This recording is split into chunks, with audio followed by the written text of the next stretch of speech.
It's the ideal course for anyone who knows that they enjoy psychology, knows they want to support children and young people, and kind of wants to develop that a bit further. It's an opportunity to both broaden your horizons and to acquire knowledge, skills, and experience that will enhance your employability prospects. Hello and welcome back to Future You, the podcast brought to you by graduate careers experts Prospects. I'm your host, Emily Slade, and in this episode, we talk about the MSc Applied Child Psychology course available from the University of Sussex. My name is Dave Smalley. I'm a senior lecturer at the University of Sussex, and about 18 months ago or so, I was asked to create a new master's course in applied child psychology. So I'm also the course convener for that and have been kind of involved developing it from the ground up. Amazing. So what is applied child psychology?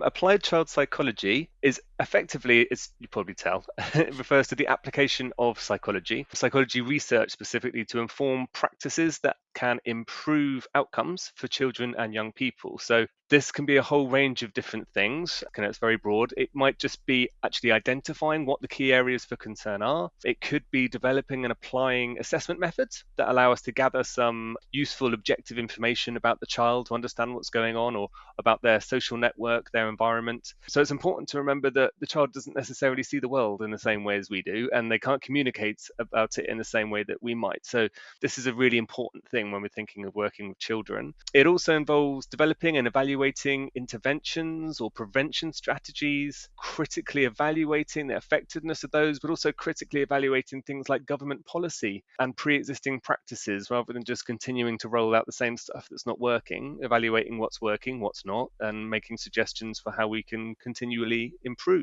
So the course introduces students to the contemporary or current issues that we face relevant in child psychology. So students will, after they kind of got this overview, will then delve deeper into the main areas of application, well-established areas of application of psychology that improve outcomes for children. Those are education, home or the family, and mental health. And by covering all those different bits, students develop this holistic understanding of the key areas that contribute to a child's well-being, because they all interplay, right?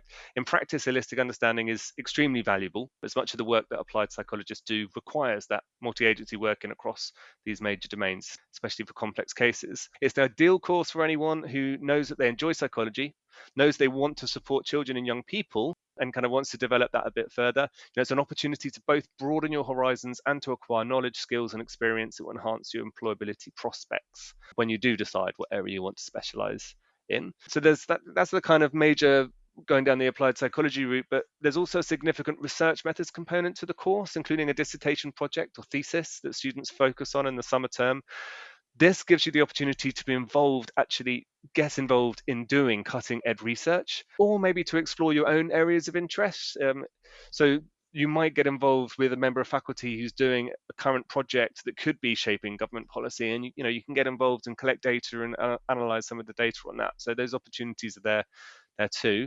You'll also have the opportunity to learn how to use a coding language, which can have huge employability benefits. Again, distinguishes us from other courses. But it's worth mentioning that we've taken a novel teaching approach. Like we've developed it for this year. We've created an alternative research methods option that students can choose to do instead. So you can kind of go down that kind of more heavy researcher route and open up doors that way, or you can really say, no, I'm not that confident with all of my statistical analysis stuff, actually, thank you. I want to be an applied psychologist and I want to know what I need to know for that. So we've really tried to be flexible so that we can offer a learning experience suited to the long-term aspirations of each student rather than just saying this is the way we do things. Okay, and you can also expect to do a lot of reflecting on your own experiences. I think one of my favorite activities that I do actually is just ask students, what's wrong with education? And if you want something that's going to impassion people, that question really seems to do it. And the whole room is erupting and people are kind of talking and sharing, and you just you can see there's a lot of positive stuff that comes out of it, and people are passionate about this sort of stuff. So you can this is relevant to everyone, and you can expect a lot of reflecting on those experiences, sharing with them, hearing about diversity of experiences with people with other countries and cultures. We want students of all nationalities and backgrounds to feel welcome on this course, and that's one of the ways that we do it. What role does psychology play in supporting children? Psychology's got a very key role to play in supporting children. Ranges from kind of intensive support from applied psychologists, right? So if you've got someone with very acute needs, maybe special educational needs and disabilities, for example, you will often have lots of psychologists around them. You have someone from CAMS, Child and Adolescent Mental Health Services. You might have an educational psychologist that looks at their education.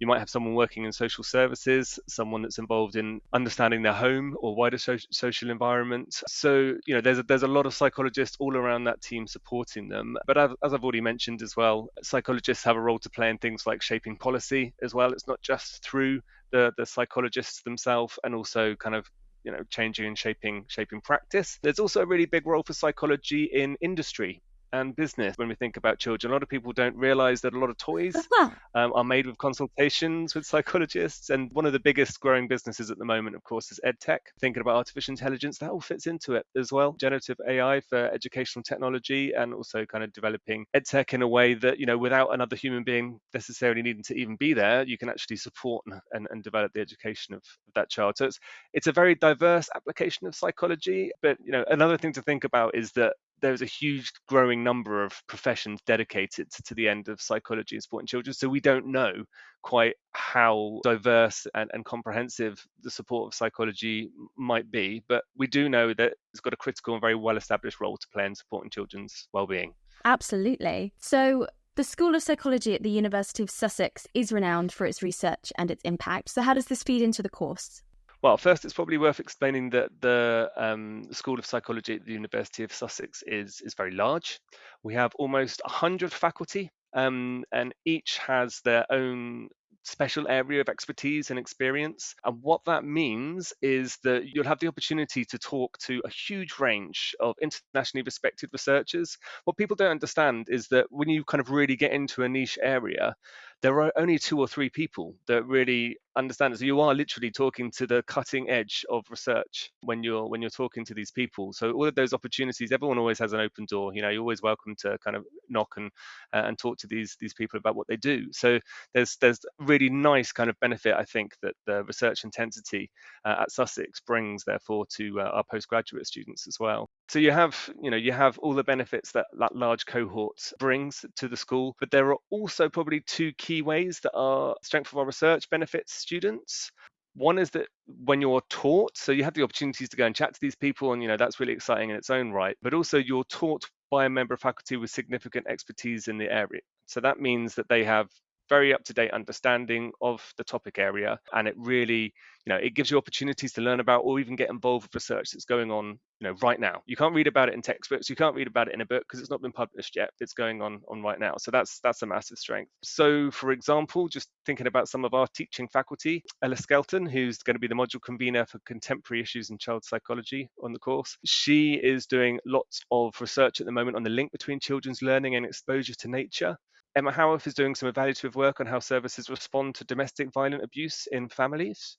So we learn about that as well. Katie Chisholm's doing some stuff on protective factors for mental health in adolescents across neurodiverse populations. So, really important, really kind of cutting edge stuff that you get to find out about.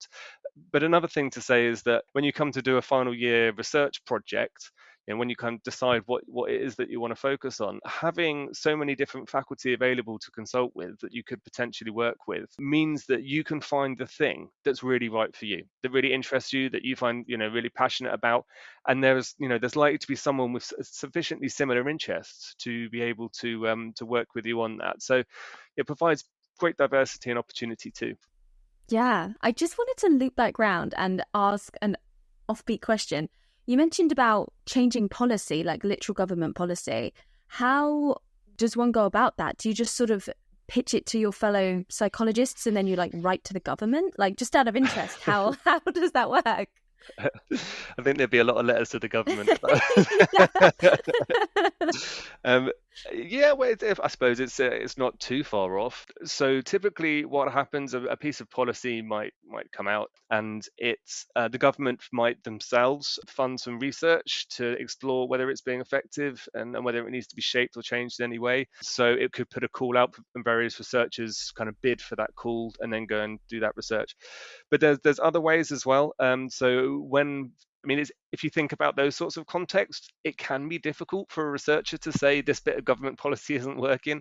So you will typically have critiques of that research that come out, and alternative pieces of research that come out that maybe display a different perspective. So you might have a thematic literature review that takes all the literature that's related to this policy to make some sort of an overall judgment about whether it's effective or not, what directions it might go in, what future thoughts we should have, and that will feed into changing government policy. When something's clearly not working and there's clear evidence that it's not working, and the government says, okay, we need a new white paper, we need to think about how we're going to change education, for example, to work a bit more effectively.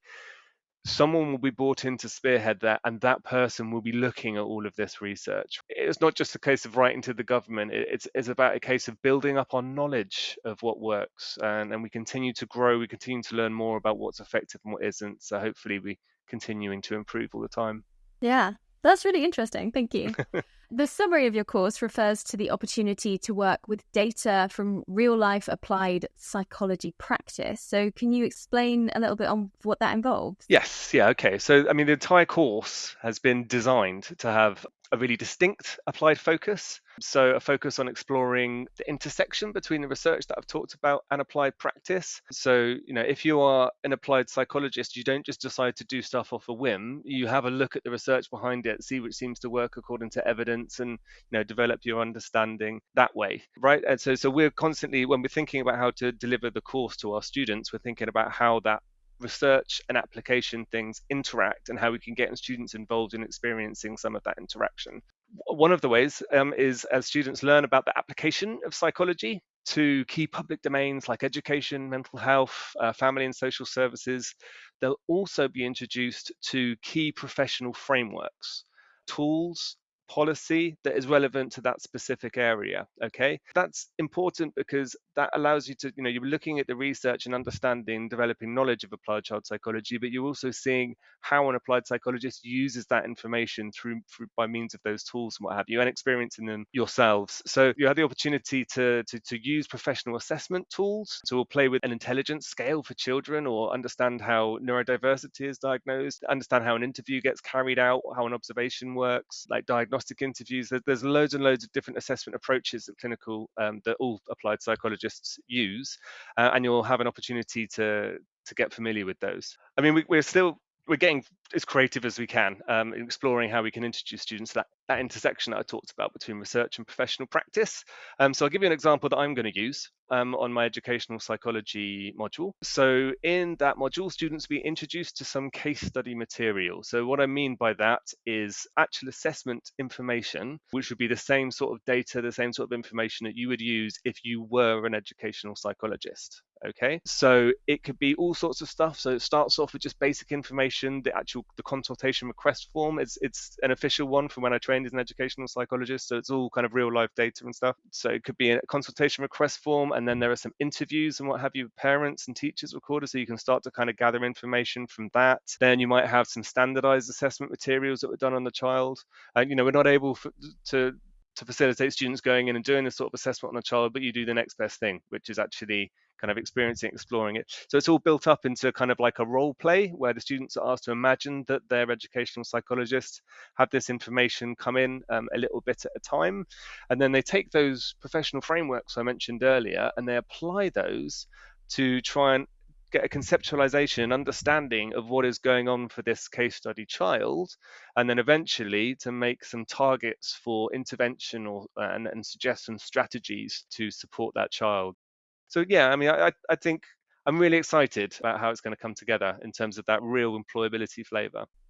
Yeah, speaking of employability, what options are there for your students? Ooh, there's quite a few different options. So the major areas that are cover mental health in children and physical health as well, really. Education, social services, kind of the social environment of the child. That means working with the family as well, kind of supporting home practices, things like that. What the course effectively does is, because you are learning about lots and lots of different important elements of psychology that or the areas that influence a child's well-being and upbringing, because you are learning about it holistically, so you're learning about all the different things together, you're kind of developing a much broader oversight in terms of how psychology improves outcomes for children, which is something that you would use in any applied psychology profession. So we're not just focused on education, we're not just focused on mental health. You could go down all of those different realms. So it kind of gives you that basis to apply for jobs or for further training. So you could decide, oh, I want to become an educational psychologist. If you want to do that in England, you then need to go and get a professional doctorate in child and educational psychology afterwards. We've set this course up so things like assessment briefs provide experience and evidence that you are able to get yourself onto that training course. You could also go straight from it to be an educational mental health care practitioner. I think there's a kind of a NHS masters that you can apply for, that you would have the relevant experience in the back of that. Or again, working in industry, working in business. There's lots of applications. Fantastic. Brilliant.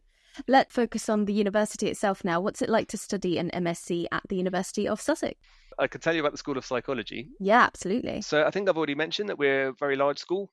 We have huge diversity in research expertise, so you get the benefits of that. But it would be easy to assume that the flip side of that is that you get lost in a very large community of people, right? But actually, our postgraduate programs, they're sufficiently big that there's a lot of diversity. You get to meet a lot of different students from a lot of different countries, but they're also sufficiently small to ensure that students are able to form connections with one another as well. So you really get to know your fellow students well. Typically, a lot of our students will form meaningful relationships, both for study and often socially as well, with their fellow postgraduate students. And our teaching approach, certainly for this course and for most courses, I think, most of our postgraduate courses, it's heavily workshop based. So that means that you're doing a lot of work, interacting with other people, hearing about their experiences, reflecting on your experiences and sharing those. That's a really strong student experience enhancing feature of the course, I think. So there's that element studying psychology with us. As I've said, you can also expect to be part of a vibrant multinational cohort. I can tell you that we've had applicants from over 30 countries on the course, strong representation from India in particular, but really across the board, loads and loads and loads of different countries, which is fantastic because, if we think about what we're doing, we're thinking about how to apply psychology to improve outcomes for children. It's only going to be enriched by hearing about how it's done in other cultures and understanding how different countries have different perspectives on mental health or whatever it might be. So yeah, that's really exciting. I think the opportunity to kind of connect with different people, and everyone is very welcome. And while it's an enriching experience just to hear about the diversity of experiences that others have had, it also provides a basis from which to question our own assumptions, right? So we might have a way that we deal with education in the UK. A classic example is we love to assess people in the UK. If you look at our school system, it's like really important exams every year.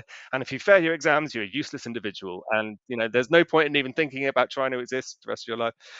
So maybe that's not the most effective way of doing it. We just look over at Scandinavia and, no assessment models for education, and, and they seem to be a bit more successful in what we're doing. And, that sense of disclosure, being able to listen to different people's opinions, people being able to share it without feeling challenged, that also kind of that disclosure element, it develops a bit of intimacy. And again, what we often see is that just the process of sharing those reflections really enables students to get a lot of self-worth out of doing that. And that's a real kind of focus of the course, and it's a real focus of the School of Psychology as well. But perhaps our key kind of theme as a school is that we place kindness at its core value. So yes, you talked about research excellence, and Sussex is renowned for that, and blah blah blah. Yeah, that's all important, but even more important than that, we believe, is having a culture of kindness within the school. So, well, what does that actually mean? It means that we encourage people to seek out opportunities to be supportive of one another. If someone doesn't know where the library is, don't just kind of point them in a direction. Take them half the way there, something like that. It's very easy for people to do. It means we believe that students and faculty work best on the same level. So we don't want to be kind of like head in the sky academics. Actually, we're all here supporting each other, embarking on the same learning journey together. And professional services, of course, are part of that equation as well. Student experience teams, things like that. And what that hopefully creates is a sense where there's an expectation for people to support one another, a sense that harassment and prejudice is just not tolerated, and a sense where students feel they actually have some influence on autonomy over their studies. And we know from psychology research that that's really powerful in motivating the student to continue to learn. And we strongly believe that if you've got that built in as your foundation, the student will perform at their best. You could have the most fantastic researcher at the pinnacle of their field, and that's fantastic, but the student needs to be in the right place to learn as well. And so, we really try and promote that within the school. It's also interesting to know, and I think it would be short-sighted of me not to mention where the university is based. So we're so lucky. We're a campus university based in a national park. Basically, you can walk from the library for 2 minutes up the hill, and you're in a national park, which is great if you need a little bit of peace and quiet and what have you. But we're also 5 miles, a 7-minute train journey, and there's a train station just next to campus from Brighton, which is a very vibrant, cosmopolitan place, loads of music, loads of art, very multinational, often gets voted in the top few cities in the UK for happiness, especially in families and safety. I said there's something called the Brighton Bungee. People go, all right, I've studied now, I'm going to leave and I'm going to go and work in London. No, I'm not, I'm coming back to Brighton. So yeah, it's definitely a plus. But if more your thing is going into like a big city, kind of massive city like London, that's only 50 minutes away as well. So we're on the beach, of course. So there's lots to like about Brighton too, if that's something you're interested in. So, just looping back to the idea of assessment and how other countries do things differently, what do you think? Do you think you should be assessing your students? Do you assess your students on this course? Oh gosh, that's a it's a little bit of a mean question because it makes me feel bad about saying yes, we do have assessments, but I think the assessments are part of learning. All right, so whether assessments should be just assessing someone to make a judgment on their level of ability, for me, no, that's not right. And we actually work really hard at the university to encourage people to see their grades as a learning opportunity, right? You cannot learn if you don't fail. It's an integral part of learning, right? So the assessment there is more an opportunity, hopefully, for learning. So the key question probably is, how do you make your assessment functional, useful, and powerful for the students? So that's probably key. So yes, we do assess our students, but one thing that we have is what we call an assessment brief. As a teaching team, we have collectively agreed that every single assessment comes with an assessment brief. And what that assessment brief does is it tells you the employability relevance, the relevance of that assessment, and why doing that assessment is going to enhance your knowledge, to show how you've met learning objectives, yes, but also to be able to increase your opportunity for getting employed. And the plan is also to have taglines, which you can cut and paste into your CV. So after you've done this assessment, you can say this about yourself, which I think could be really, really powerful. It makes the assessments worthwhile. It makes them feel relevant to students, hopefully, and also enhances employability at the same time. It keeps us in line to make sure our assessments are worthwhile for students as well. I think so. That's critical. That's wonderful. Thank you.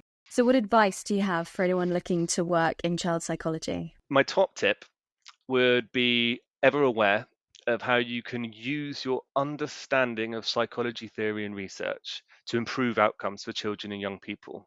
Okay, you need to develop that understanding, then you need to apply it. Don't just do things on a hunch because it's what someone else told you to do. Try and understand why you're doing it based on relevant theory, research, the relevant literature behind it. Okay, it's why the course is set up in the way it is. For one, outlining relevant theory and research to students before engaging them in the intersection between that and professional practice. But when you come to apply for psychologists' careers and when you're practicing as a psychologist, that will be absolutely fundamental to your success. So that would be my top tip. I have some others. Yeah. Yeah. So I would seek opportunities to work with children as early as you can. The reason is, it's good to get some experience and what have you. But the other element is working with vulnerable people, especially children, especially individuals with mental health, especially with potentially fractious families, difficult families. That takes its toll on your emotion reserves. You may not realize it, but when you're there all day, every day, you start to get a real feel about that impact that it has on your well-being. It means that working with children and vulnerable people, it's not for everyone. Some people can't go to bed and just clear that out of their head. So get that experience, get a sense of how you feel when you're working with children. For some people, it was like, this is my calling. This is so important. I am 100% motivated to do it. but other people actually kind of teeter a little bit at that point. So a big tip is to take opportunities to do that.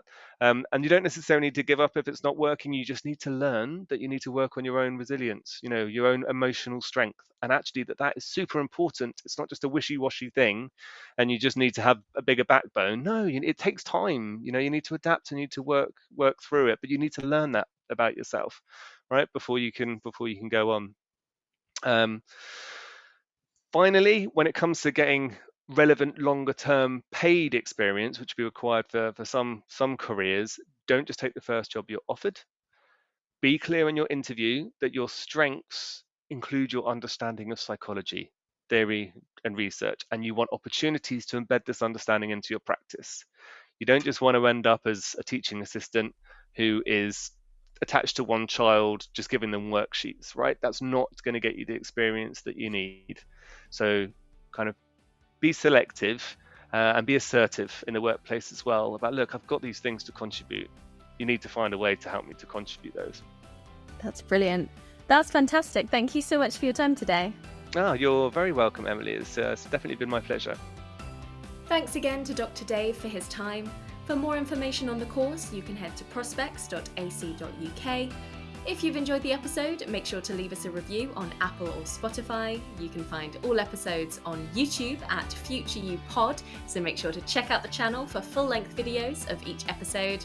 Otherwise, thank you as always for listening and good luck on your journey to Future You.